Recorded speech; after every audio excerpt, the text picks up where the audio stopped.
ہارون رشید نے ایک مرتبہ اعلان کیا، ہارون رشید نے ایک مرتبہ اعلان کیا، مجھے ایک خادمہ کی ضرورت ہے، خدمت والی کی، کوئی اچھی خادمہ میرے محل کے لیے لائی جائے، گھر کے لیے۔ چن کر کے جب لوگ لائے تو ایک کی جگہ 3 کو لے کر آ گئے، یہ تینوں بڑی قابل ہیں، آپ کے گھر کی خدمت آپ کے مزاج کے مطابق کریں گے۔ اب ہارون رشید تو نیک بادشاہ تھے، وہ بلا وجہ ایک کو رکھے ایک کو ہٹا دے، وہ تو دل دکھے گا۔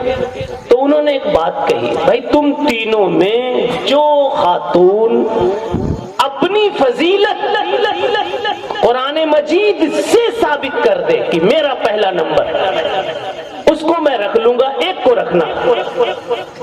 جو اپنی اہمیت اس سے قرآن مجید سے ثابت کر دے اس کو میں رکھ لوں گا۔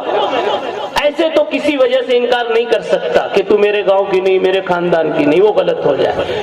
جو قرآن سے اپنی اہمیت دکھا دے۔ تو لائن سے تینوں کھڑی تھی، آگے والی نے کہا میں اپنی فضیلت سناتی ہوں۔ قرآن مجید نے ان لوگوں کو سب سے اونچا درجہ دیا ہے جو مکے سے ہجرت کر کے مدینہ منورہ آنے میں سب سے پہلا نمبر رکھتے تھے، سب سے شروع میں آئے تھے۔ والسابقون الاولون من المہاجرین والانصار، اور ایسے انصار اور مہاجرین سے زیادہ مقام کسی کا نہیں، اس لیے حقدار میں ہوں۔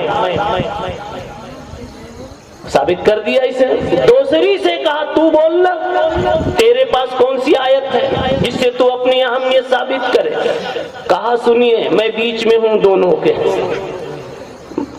میں دونوں کے بیچ میں ہوں، اور بیچ میں جو امت آئی ہے قرآن مجید نے اس کو امتن وسطن کہا گیا ہے، اور امتن وسطن سے مراد وہ امت ہے جس کو امت محمدیہ اور خیر امت کہا گیا ہے۔ وَكَذَلِكَ جَعَلْنَاكُمْ أُمَّةً وَسَطًا، یہ امت وسط ہے، وسط کے معنی آتے ہیں سب سے بہتر۔ وسط کے معنی سب، تو میں ہوں سب سے بہتر، یہ پہلے نمبر والی نہیں، میں ہوں سب سے بہتر۔ اس نے بھی اپنی دلیل دے دی، اس لیے مجھے رکھی ہے۔ تیسری کا نمبر آیا تو لوگوں نے سوچا یہ بیچاری تو رہ جائے گی، اس نے تو اتنی خوبصورت دلیل دی کہ آپ کو بھی سمجھ میں آ جائے۔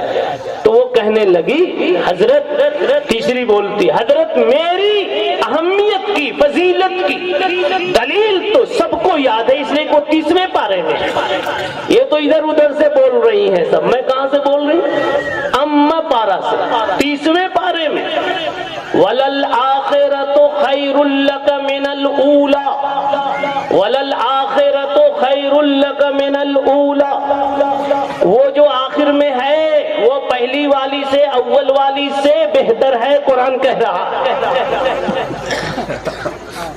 کیا بات سمجھ میں آئی؟ اتنا بہترین جواب آپ دے سکتے تھے؟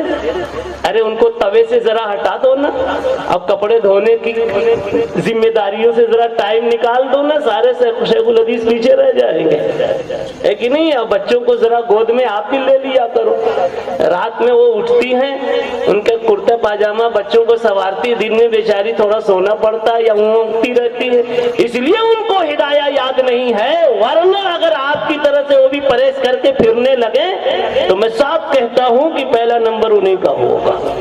یہ کہہ کر کے یہ کہنا چاہتا ہوں کہ آپ یہ نہ سمجھیں کہ ان میں صلاحیت نہیں ہے بننے کی، صلاحیتیں بہت ہیں، آپ کبھی صلاحیت کو فراموش نہ کریں۔ اس لیے جس کے پاس گنجائش ہو وہ اپنے گھر کی بچیوں کو ایسے مدارس کے حوالے کریں اور ان مدارس کی زینت بنائیں، انشاءاللہ امت میں یہ داعیہ بنے گی، مبلغہ بنے گی، معلمہ بنے گی، محدثہ بنے گی، مفتیہ بنے گی، امت کا درد لینے والی بنے گی، شیخ جیلانی پیدا کرنے والی بنے گی، خواجہ اجمیری جیسی تربیت کر کے خواجہ اجمیری جیسا بچہ امت کو حوالے کرنے والی بنے گی، بخاری جیسا انسان دنیا میں آنے کے لیے ذریعہ بنے گی۔